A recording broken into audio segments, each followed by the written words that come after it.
अमित शाह कह रहे हैं कि मुसलमानों की संख्या बढ़ा दी गई और किसकी? यादव। यादवों की। तो वो एक जनगणना करवा लें, 60% हो गया। तो 60% जब 8% की आबादी को जो है 10% दिया जा रहा है, तो 52% की आबादी को 27 कैसे दिया जाए? चीजें नीतीश कुमार ने जो किया है वह काबिले तारीफ है, उनको बधाई देनी चाहिए कि कम से कम एक राज्य सरकार ने शुरू तो किया। मास्टर स्ट्रोक तो बाद की चीज, राजनीति आएगी बाद को दबाव महसूस करना ही है। और बीजेपी जो 4 राज्यों का चुनाव हारने दो, अभी पांचों जो राज्य विधानसभा के 3 दिसंबर को रिजल्ट आने दो, उसके बाद देखना बीजेपी के नैरेटिव्स और बदलेंगे। और वो हो सकता केवल राम मंदिर पे इतना जबरदस्त फोकस करेगी कि हिंदूमय हो गया, देश हिंदूमय। आरक्षण बचेगा कहां से? सारे सेक्टर तो प्राइवेट हो गए, पूंजीपतियों के हाथ में हो गए। तो प्राइवेट सेक्टर में आरक्षण आप लागू करने के हिम्मत रखते हैं या नहीं? ठेके आप दे रहे हैं, जितने भी माइंस के, कोल माइंस के, चाहे जितने भी ठेके दे रहे हैं, उसमें क्या पिछड़ों को 52% आप आरक्षण देने को मादा रखते हैं कि नहीं?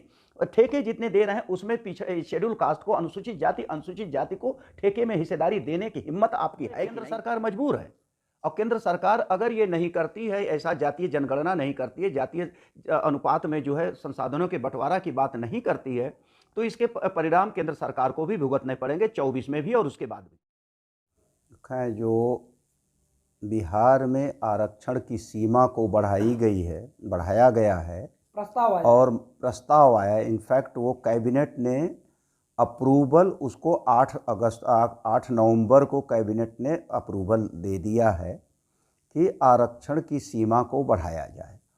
और संभवतः आज जो 7 तारीख को अप्रूवल हुआ है और आज 8 नवंबर को संभावना है कि वो लोग वहाँ की विधानसभा में भी पारित हो गया होगा। और इतना ही नहीं, जातीय जनगणना के बाद, जब से जातीय जनगणना का सारे दस्तावेज सामने आए हैं, बिहार सरकार ने माननीय मुख्यमंत्री नीतीश कुमार के नेतृत्व में जो जातीय जनगणना हुई है, उसके बाद से चारों तरफ एक खलबली मची हुई है सभी दलों में। और सभी दल इस चीज़ से भयभीत हैं कि जो जातीय जनगणना के परिणाम आए हैं, जो जातियों की संख्या बढ़ी है, उसके हिसाब से अब जो है उनके प्रतिनिधित्व की बात शुरू होगी और हो भी गई है। और यहाँ पर मैं कहूँगा कि नीतीश कुमार एक ऐसे नेता हैं, ऐसे मुख्यमंत्री हैं जिन्होंने एक क्रांतिकारी कदम उठाया। उनको सलूट करता हूँ, उनको बधाई देता हूँ माननीय नीतीश कुमार जी के नेतृत्व को। माननीय नीतीश कुमार एक मुख्यमंत्री के तौर पे अच्छा काम किया। अच्छा, कहा यह जा रहा है कि 2024 से ठीक पहले रिजर्वेशन का दायरा बढ़ा के उन्होंने मास्टर स्ट्रोक चल दिया। तो ये मास्टर स्ट्रोक है? नहीं, राजनीति में नहीं, यह मैं कहूँगा 2024 और 25 का कोई मामला नहीं है। यह तो बहुत बड़े पहले से चल रहा है कि जिसकी जितनी संख्या भारी उसकी उतनी हिस्सेदारी, संख्या के अनुपात में प्रतिनिधित्व। ये तो मान्यवर कांसी राम का फार्मूला है और वही इसके जनक भी हैं। लेकिन सभी राजनीतिक दलों ने इसको माना है। कहते हैं ना कि देर आए दुरुस्त आए। सभी राजनीतिक दलों ने इस बात को, केवल बीजेपी को छोड़ करके, बीजेपी उस दल में नहीं है जो इस बात को मानती है, वो जातीय जनगणना के ही खिलाफ है। और सभी दलों को यह महसूस होने लगा है कि जातीय जनगणना के बाद जातियों के अनुपात में संसाधनों का बंटवारा एक समय की मांग है। मास्टर स्ट्रोक, राजनीति करने वाला मास्टर स्ट्रोक चलता ही चलता है, कोई गलत बात नहीं उसमें। उन्होंने अगर मास्टर स्ट्रोक चला है तो कोई गलत बात नहीं, वो चलना भी चाहिए, वो राजनीति कर रहे हैं। लेकिन राजनीति के साथ साथ वो समाज में जो एक जागरूकता आई है, जागरूकता एक का मैसेज जो गया है कि हमारा प्रतिनिधित्व तो इतना था और इतना कम क्यों है। अब मैं तुम लोगों को बता रहा हूँ कि जैसे जो है इंदिरा साहनी बनाम यूनियन ऑफ इंडिया का जो मामला था, जिसमें 57% आरक्षण दिए जाने की जो है मंडल कमीशन में रिकमेंडेशन थी, लेकिन इंदिरा साहनी बनाम यूनियन ऑफ इंडिया में जो उसको 27% पर माननीय सर्वोच्च न्यायालय ने उसको रोक लगा दी। और वही बात कही गई कि आरक्षण की सीमा किसी भी सूरत में 49.5% से ऊपर नहीं हो सकती। इसके लिए संविधान में संशोधन, और जो सरकार हो संविधान में संशोधन, भाजपा के नेतृत्व वाली केंद्र की सरकार संविधान में संशोधन करके 27 को 52% देने को तैयार नहीं। इसीलिए अब इसको कहा जाए कि भाजपा जो हमेशा कहने के लिए तो बात कहेगी कि हम पिछड़ा वर्ग के समर्थन में, पिछड़ा वर्ग के साथ है, लेकिन यह जो जो कदम था भाजपा का कि सुप्रीम कोर्ट के निर्णय को यथावत रखना 27% का आरक्षण, यह पूरी तरह से पिछड़े वर्ग के विरोधी है। यह सरकार ही पिछड़ा वर्ग की विरोधी है, बीजेपी की सरकार जो केंद्र में है चाहे जो राज्यों में। तो क्या माना जाए कि नीतीश कुमार जी ने बड़ी हुई होशियारी और के साथ जो है कि ये गेंद जो है वो केंद्र सरकार के पाले में डाल दी है, क्योंकि दायरा केंद्र 50% सरकार के पाले में इसको मैं नहीं करूंगा, ये केंद्र सरकार मजबूर है। और केंद्र सरकार अगर ये नहीं करती है, ऐसा जातीय जनगणना नहीं करती है, जातीय अनुपात में जो है संसाधनों के बंटवारा की बात नहीं करती है, तो इसके परिणाम केंद्र सरकार को भी भुगतने पड़ेंगे 24 में भी और उसके बाद भी। और दूसरी चीज़ जो कहा जा रहा है कि पहले 50% था, 50% में 27% पिछड़ों का था, उसमें जो है 15% जो है इनका था, क्या नाम है, शेड्यूल कास्ट और शेड्यूल ट्राइब का था। तो इस तरह से मिला करके 7.5% जो है एसटी का था, अनुसूचित जनजाति का था, तो 49.5% हो गया। लेकिन संविधान में संशोधन ला करके बिना किसी अध्ययन के, बिना किसी रिपोर्ट के, बिना किसी रिकमेंडेशन के केंद्र सरकार ने आर्थिक तौर से पर पिछड़े हुए सामान्य वर्गों को 10% का आरक्षण दिया। अब मुझे समझ में नहीं आ रहा है कि सामान्य वर्ग मैं कहता हूँ तो मैं कहता हूँ हिंदुओं में केवल ब्राह्मण, बनिया, क्षत्रिय, ठाकुर होता है, और वो उनकी आबादी देश में जो है कुल मिला जुला के 7-8% से ज़्यादा नहीं है। मैं तो कहता हूँ केंद्र सरकार से केवल हिंदुओं की जनगणना करा ले। ये घाल मेल काम करने के बाद आप हिंदू कह रहे हैं, वो आर्थिक हाँ, रूप से मैं कमजोर वर्ग कहा जाता है। तो जब हिंदुओं की वो आर्थिक कमजोर है, तो आर्थिक कमजोर तो मैं कहूँगा पिछड़ा वर्ग में करीब करीब आएगा 60%, शेड्यूल कास्ट आएगा 90% से ऊपर, शेड्यूल ट्राइब तो आएगा 99%। तो उस अनुपात में जो 15.5% आरक्षण था 15% शेड्यूल कास्ट का, आज उनकी आबादी क्यों नहीं जातीय जनगणना कराई जा रही? तो उनकी जातीय जनगणना के हिसाब से उनकी आबादी बढ़ी है, आरक्षण उसी हिसाब से केंद्र सरकार बढ़ाना चाहिए। आदिवासियों की जनसंख्या बढ़ी, उसी हिसाब से बढ़ाना चाहिए उनकी जनसंख्या के अनुपात में। और जो इस तरह की जो चीज़ें नीतीश कुमार ने जो किया है वह काबिले तारीफ है, उनको बधाई देनी चाहिए कि कम से कम एक राज्य सरकार ने शुरू तो किया। मास्टर स्ट्रोक तो बाद की चीज़, जो राजनीति आएगी बाद में। दूसरी चीज़ जो उन्होंने कहा कि यह बढ़ा करके हम शेड्यूल कास्ट का 22% कर देंगे, शेड्यूल और जो है आदिवासी समाज का जो हम बढ़ाएंगे उसको भी करेंगे, और पिछड़ा वर्ग को भी बढ़ाएंगे। मैं कहता हूं कि इस काम में और पहले ही होना चाहिए। लेकिन बात सही है कि जब जातीय जनगणना के रिजल्ट उनके सामने आ गए हैं, जातीय जनगणना के दस्तावेज उनके सामने आ गए हैं, जब उन्होंने दस्तावेज जातीय जनगणना का सामने आया तो उसके आधार पर, दस्तावेज के आधार पर बोलना बेहतर होता है। अब मैं यहाँ एक चीज़ कहूँगा कि बार बार मैं इस बात को कहता हूँ कि जो अध्ययन मैंने भी किया है, जो बहुजन स्वराज घोषणा पत्र 2024 आ रहा, उसमें जो पाया जा रहा है कि किस तरह से पिछड़े जाति के साथ अत्याचार हो रहा है, यानी जातियों को छिपाने का खेल हो रहा है। पिछड़ा वर्ग की जो जनसंख्या 1931 की जनगणना के बाद जो मंडल कमीशन ने दिया था, वह जनगणना में आ रहा है 52%।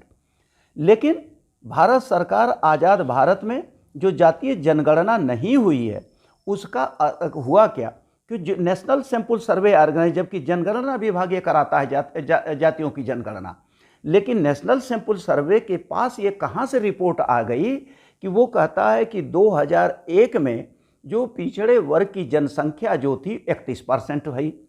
फिर उसके बाद कहता है कि 6% जो बढ़ गई है, 2011 में जो उनकी जनसंख्या हो गई 6%, यानी 37% हो गई। तो उस हिसाब से अगर हम 5 साल में 2001 से 2005 के बीच में, तो 15 साल एक के बाद 2005 के बाद 15 साल और जोड़ लो तो 6×3=18। मेरे हिसाब से अगर उन्हीं की जनसंख्या मान लिया जाए तो आज तो पिछड़ों की जनसंख्या 52% से ज़्यादा के 58% हो गई। तो अभी भी ये कम है। मैं कहता हूँ कि पिछड़ों को मिलना चाहिए 52-53% आज के हिसाब से। राज्यों में जनसंख्याएं अलग अलग हैं, उसके हिसाब से मिलना चाहिए। उत्तर प्रदेश में जैसे 25% से ज़्यादा शेड्यूल कास्ट हैं, तो शेड्यूल कास्ट को 25% मिलना चाहिए। शेड्यूल ट्राइब वहाँ पर कहते हैं 2% है, 2% से बढ़ के 3% उनको भी मिलना चाहिए। तो इसलिए बिहार में जो जातीय जनगणना के बाद जो है 7 तारीख को माननीय नीतीश कुमार ने जो घोषणा की है, कि हम जनसंख्या ये आरक्षण को बढ़ा रहे हैं, वो कोई संवैधानिक इस तरह की कोई रोक जो सुप्रीम कोर्ट ने लगाया था कि 52% से 50-10% से ऊपर नहीं हो सकती, जब आपने दे ही दिया ऑलरेडी 10% आर्थिक तौर से कमजोर लोगों को, तो वो तो जो उसका वो तो ऑलरेडी इंदिरा साहनी केस का जो वायलेशन हो गया, या इंदिरा साहनी के केस जो वो मीनिंगलेस हो गया, अब तो वहाँ कोई उसका मतलब नहीं है। तो रिजर्वेशन तो ऑलरेडी 60% हो गया। तो 60% जब 8% की आबादी को जो 10% दिया जा रहा है, तो 52% की आबादी को 27 कैसे दिया जाएगा? मैं तो कह रहा हूं कि 25% अभी और है। 25% दे करके 27 प्लस 25, इसको 52 पहले करिए। राज्यों में जितने हिसाब से अगर 16% है, 18% है, 20% है, 24%, उस हिसाब से पिछड़ों को जो है उतने हिसाब से आप आरक्षण कर दिए। केंद्र को जितना हो रहा उसके हिसाब से, राज्यों में जो हो रहा उसके हिसाब से। लेकिन एक क्षेत्र जो है बहुत ही मजबूत है, जो बहुत ही इंपॉर्टेंट है, जिसमें अभी तक ये लोग कुछ बात नहीं कर पा रहे हैं, वो है केवल ये मात्र स्लोगन और ये नारा बन के न रह जाए जो नीतीश कुमार जी ने कहा।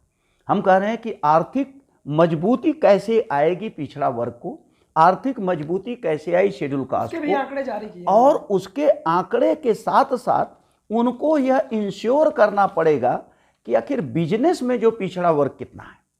बिजनेस तो ही वहीं से अर्थव्यवस्था का अनुमान लगाया जाता, तो बिजनेस में कितने, उसका भी एक अध्ययन होता। उसके बाद कितने हैं और कितना और चाहिए, उसमें भी आरक्षण होना चाहिए। उसके बाद जो ऑर्गेनाइजेशनल स्ट्रक्चर है, संगठनात्मक संगठन बहुत है तमाम, उसमें बैकवर्ड क्लास को 52% दीजिए, शेड्यूल कास्ट को आबादी के हिसाब से दीजिए, शेड्यूल ट्राइब को आबादी। लेकिन यहाँ एक महत्वपूर्ण मुद्दा जो छूट रहा है कि हर आदमी केवल जो राजनीति कर रहा है वो शेड्यूल कास्ट और पिछड़े वर्गों पर। सच्चर कमेटी भी एक आई थी, मुसलमानों की जो स्थिति जब तुलनात्मक अध्ययन करके सच्चर कमेटी ने कहा था कि जो है इनकी दशा जो है दलितों से भी बदतर है। तो उस दशा में सच्चर कमेटी को भी साथ लेना चाहिए। अगर सचमुच हम इंटरेस्टेड हैं, सचमुच हम संवेदनशील हैं, सचमुच हम देश में सहभागिता के सिद्धांत को मानते हैं, तो मुसलमानों को भी केंद्र सरकार में 14.2% आरक्षण मिलना चाहिए। मुसलमानों को भी राज्य सरकारों में उनकी जितनी आबादी उसके हिसाब से, क्योंकि यहाँ बड़े साफगोई से बात की जा रही है कि मुसलमानों को हम बात न करें, वो तो वोट देंगे ही देंगे। ये एक नैरेटिव सेट कर दिया गया, सारी राजनीतिक दल यही कर रहे हैं। आप खुल के बोलिए, मुसलमान नहीं खुल के बोल पा रहा तो आप तो बोलिए कि आपकी सच्चर कमेटी को हम राज्यों में भी लागू करेंगे, केंद्र में भी लागू करेंगे। अच्छा, एक सवाल उठता है कि या तो इस पूरे मसले पर बीजेपी या तो चुप है या तो हाँ में हाँ मिला रही, तो क्या बीजेपी दबाव महसूस कर रही है? बीजेपी को दबाव महसूस करना ही है। और बीजेपी जो 4 राज्यों का चुनाव हारने दो, अभी 5 जो राज्य विधानसभा के 3 दिसंबर को रिजल्ट आने दो, उसके बाद देखना बीजेपी के नैरेटिव्स और बदलेंगे। और वो हो सकता केवल राम मंदिर पे इतना जबरदस्त फोकस करेगी कि हिंदूमय हो गया, देश हिंदूमय हो गया। डिबेट दूसरा ये करेगी, जातीय जनगणना के मुद्दे पर बीजेपी भी मुखर होगी और कहेगी हम भी जातीय जनगणना को समर्थ। ये मेरा प्रेडिक्शन है, मैं आगे की उनकी रणनीति बता रहा हूँ कि अगला हिस्सा वो चुनाव 24 का कैसे लड़ेंगे। दूसरी चीज़ मैं कह रहा हूँ कि एजुकेशन है, शिक्षा के क्षेत्र में जो है कहीं पर भी अभी तो पिछड़े वर्ग का प्रतिनिधित्व ना के बराबर है, 1-2%, 3% इसी तरह से, बल्कि शेड्यूल कास्ट का प्रतिनिधित्व चूंकि उनको आरक्षण का लाभ काफ़ी दिनों पुराने से मिल रहा, तो मैं तो कहूँगा शिक्षण संस्थाओं में उनको 52% इंश्योर करें, लोग करें तो पहले, फिर बाद में जो लड़ाई होगी उस पर रास्ते पर आएगी। तीसरा जो हो रहा है, आरक्षण अब बचेगा कहाँ से? सारे सेक्टर तो प्राइवेट हो गए, पूंजीपतियों के हाथ में हो गए। तो प्राइवेट सेक्टर में आरक्षण आप लागू करने के हिम्मत रखते हैं या नहीं? ठेके आप दे रहे हैं, जितने भी माइंस के, कोल माइंस के, चाहे जितने भी ठेके दे रहे हैं, उसमें क्या पिछड़ों को 52% आप आरक्षण देने को मादा रखते हैं कि नहीं? ठेके जितने दे रहे हैं उसमें पीछे शेड्यूल कास्ट को, अनुसूचित जाति को ठेके में हिस्सेदारी देने की हिम्मत आपकी है कि नहीं? सरकारें आएंगी जाएंगी, समाज बनाना है तो एक बार सरकार भी दांव पे लगाइए और देखिए वही समाज आपके साथ खड़ा होता है। तीसरी चीज मैं कह रहा हूं, संगठन में हर बिरादरी में, चाहे अनुसूचित जाति ले लो, चाहे अनुसूचित जनजाति ले लो, कुछ या पिछड़ा वर्ग लो, कुछ ही जातियां हैं जो एक तरह से दिख रही हैं राजनीतिक तौर पे, उनकी विजिबिलिटी है, तो बाकी बिरादरें बिल्कुल दिख नहीं रही। तो जो बिरादरी न्यूमेरिकली संख्या बल में कमजोर हैं, आर्थिक तौर से कमजोर हैं, तो क्या उनका प्रतिनिधित्व तो नहीं दिया जाएगा या उनकी बातें ही नहीं मानी जाए, क्योंकि हम संख्या बल में ज़्यादा हैं, हम ज़्यादा अर्थव्यवस्था में हमारे पास इसलिए मैं तो कहता हूं कि शेड्यूल कास्ट, शेड्यूल ट्राइब और बैकवर्ड क्लास में इस बात पे चिंतन होना चाहिए कि मेरे भी समाज में जो मुझसे कमजोर है उसका प्रतिनिधित्व हम सुनिश्चित करें, तब तो हम दूसरे को दोषी बनाएं। हम उस सिस्टम में हम अपने आप को खुद नहीं रिफॉर्म कर रहे, हम कह रहे हैं तुम रिफॉर्म करो हिंदुओं से। जो ब्राह्मण बनिया और क्षत्रिय जो कहते हैं हिंदू है, हम उससे उम्मीद करते हैं कोई परिवर्तन लाए। वो क्यों परिवर्तन है? वो सुविधा अपने लिए रख रहा है कि आपको देगा वो। इसलिए परिवर्तन पहले शेड्यूल कास्ट है तो शेड्यूल कास्ट को के अपने कमजोर वर्ग में, इसलिए फिर मैं कह रहा हूं कि हारने और जीतने के लिए केवल एक वोट ज्यादा है, और रानी हो चाहे राजा हो चाहे नौकरानी हो, संविधान में सबको एक ही वोट का अधिकार है।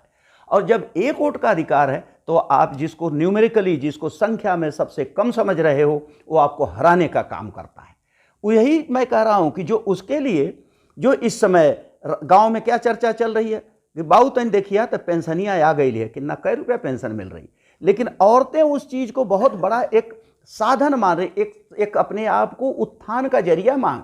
चौराहे चट्टी पर औरतें कहती बाऊ तन देखवा लिया तो बैंकवा में और पेंशनियाँ आई ना। तो यह एक मैसेज गया। दूसरा हम कह रहे हैं इस तरह से कि जो 20 किलो अनाज मिल गया और उसके बाद 1 लीटर तेल मिल गया, उसके बाद 1 किलो नमक मिल गया, इससे किसी परिवार को जिंदगी नहीं चलती है, लेकिन वह एक मन में बैठा दिया गया।